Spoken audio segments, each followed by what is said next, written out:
জয় শ্ৰীৰাম, জয় হনুমান, ওম তৎসৎ।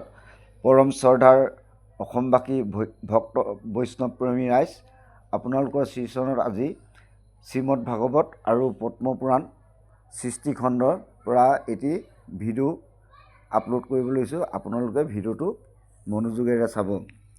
ইয়াত কৈছে চাব 1047ত লিখিছে, এইটো চাব। এহি জানি হৰিহৰ ভেদ নকৰিব, দুইৰো নাম গুণকেহে সততে শুনিব, দুইৰো দুই আত্মা বেদ পুৰাণে প্ৰমাণ, যিটো ভিন্ন দেখে সিটো পৰম অজ্ঞান। আপোনালোকে গম পালে নহয়। কিন্তু একো নিষ্ঠ কৰি কৃষ্ণকো ভজিব, ব্ৰহ্মাহৰ চৰাচৰ কৃষ্ণতে দেখিব। ইয়াত কি বুলি কৈছে? যিজন দ্বাৰকাপতি কৃষ্ণ সেইজনক একনিষ্ঠভাৱে ভজিব কৈছে। কিন্তু আকৌ কি কৈছে? যিজন বৈকুণ্ঠপতি শিৱ সেইজনক গুণানুকীৰ্তন কৰিব কৈছে। এতিয়া কথাটো হৈছে কি, যদি কোনোবাই শিৱক ভজিছে তেতিয়াহ'লে বিষ্ণু গুণাটো কীৰ্তন কৰিব লাগিব, আৰু যদি কৃষ্ণক ভজিছে তেওঁ কি কৰিব লাগিব? শিৱও গুণানুকীৰ্তন কৰিব কৈছে। মানে এইটো আপোনালোকে ইয়াত দেখিলে। আৰু এটা চাব আপোনালোকে,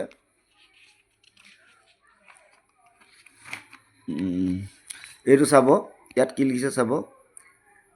ইয়াত কি লিখিছে? এহি হ'ব অংশৰূপে সবাতে আশ্ৰয়, শিৱত সমস্ত পুনু ৰূপে প্ৰকাশ হয়। এতেকে ত্ৰিলিংগ শিৱ ত্ৰিগুণ সত্যত। মানে শিৱ হৈছে, যিজন শিৱৰ কথা কৈছে, যিজন বৈকুণ্ঠপতি শিৱ সেইজন কি বুলি কৈছে? ত্ৰিলিংগ, মানে ৰাজসিক, তামসিক, সাত্বিক গুণৰ অধিকাৰী বুলি কৈছে। আপোনালোকে চাওক এইটো। এইবোৰ মই আগৰ ভিডিঅ'ত দি থৈ দিছোঁ। এইবিলাক জানিবলৈ অলপমান আগৰ ভিডিঅ'বোৰ চাব লাগিব। এতিয়া কৈছে সেই শিৱই কি কৰে বুলি কৈছে?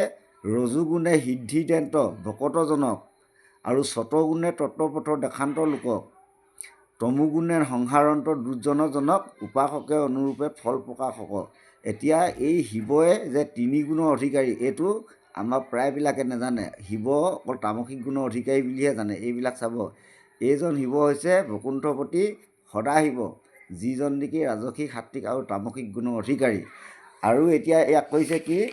সেইটো কাৰণে ইয়াত কৈছে কি, মানে দ্বাৰকাপতি চতুৰ্ভুজ বাসুদেৱ বিষ্ণু, যিজন আদ্যন্তৰহিত নিত্য প্ৰধান আৰু পুৰুষোত্তম, সেইজনক একচিত্তভাৱে পুজি বৈকুণ্ঠপতি শিৱৰ গুণগান কৰিব কৈছে। মানে দুইজনৰ গুণগান কৰিব কৈছে। আৰু যদি কোনোবাই যদি শিৱক যদি পুজিছে, সেইজনেও সেই দ্বাৰকাপতি চতুৰ্ভুজ বাসুদেৱ বিষ্ণু গুণানুকীৰ্তন কৰিবলৈ উপদেশ দিছে। ইয়াত আপোনালোকে চাব এখন সৃষ্টিখণ্ড পদ্মপুৰাণ। ইয়াত চাব। এইখিনি মই আপোনালোকে নিজে পঢ়ি ল'ব, মই দেখাই নিদিওঁ। এই বস্তুটো ইয়াৰ পৰা দেখাই দিছোঁ।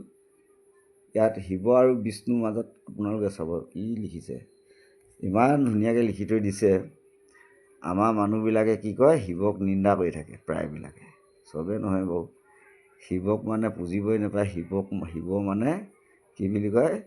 শিৱ ভাঙোৱা, শিৱ মানে দেও ভূত ফিকাচ থাকে, তেওঁক পুজি লাভ নাই।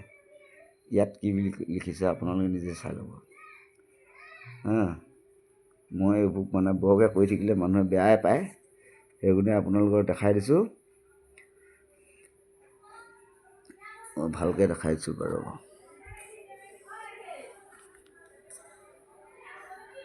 আৰু কয়, কিছুমানে কয় যে শিৱলিংগ পূজা কৰিব নাপায়, শিৱ প্ৰতিমা পূজা কৰিব নাপায়। এইটো চাওকচোন আপোনালোকে কি লিখিছে।